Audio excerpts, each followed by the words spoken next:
Il voulait la richesse, mais n'a jamais demandé le prix. Bienvenue dans Dambouze YB, là où chaque histoire cache un secret. Yannick avait 27 ans. Sans emploi après avoir perdu son poste dans une société de livraison, il vivait encore chez sa mère, dans un quartier modeste de Yaoundé. Chaque jour, il voyait les autres exhiber leur réussite, voitures neuves, montres en or, selfies à Dubaï. Mais lui, il n'avait même pas 1000 francs dans sa poche. Une nuit, allongé dans son lit, il pleurait en silence. Dans un souffle, il dit « Seigneur, fais quelque chose. Je veux être riche, je t'en supplie. » Puis, après un instant, « Ou bien, si toi tu ne veux pas, quelqu'un d'autre m'aidera. » Cette phrase, il ne savait pas qu'elle venait d'ouvrir une porte. Le monde invisible venait de l'entendre. Le lendemain matin, son téléphone vibre. Un numéro inconnu sur WhatsApp. Un seul message. « Riche avant tes 30 ans. Si tu es prêt à tout, réponds oui. » Il rit nerveusement, pense à un spam, mais sa curiosité est plus forte. Alors il tape « Oui ».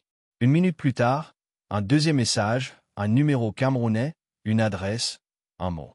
Menuet. Apporte une bougie noire. Viens seul. Yannick frissonne.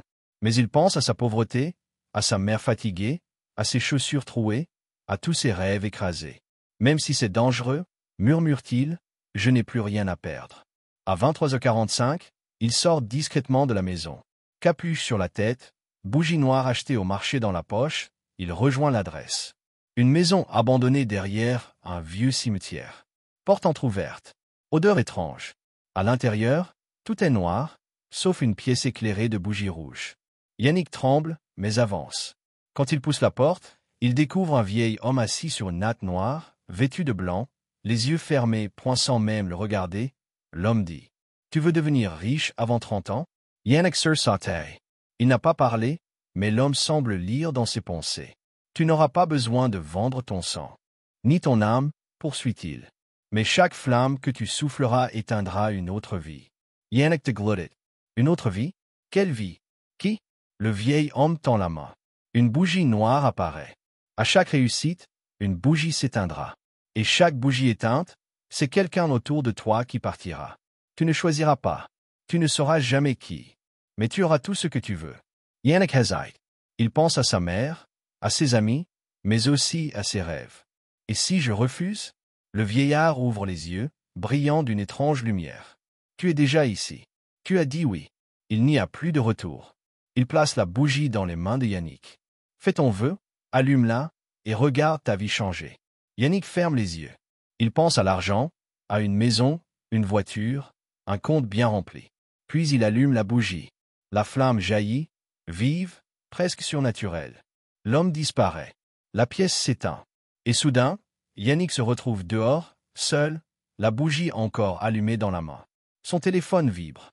Notification bancaire. Virement reçu, 5 millions FCFA. Yannick se pince, relit 3 fois. Mais non, ce n'est pas un rêve. L'argent est là. Le pacte venait de commencer.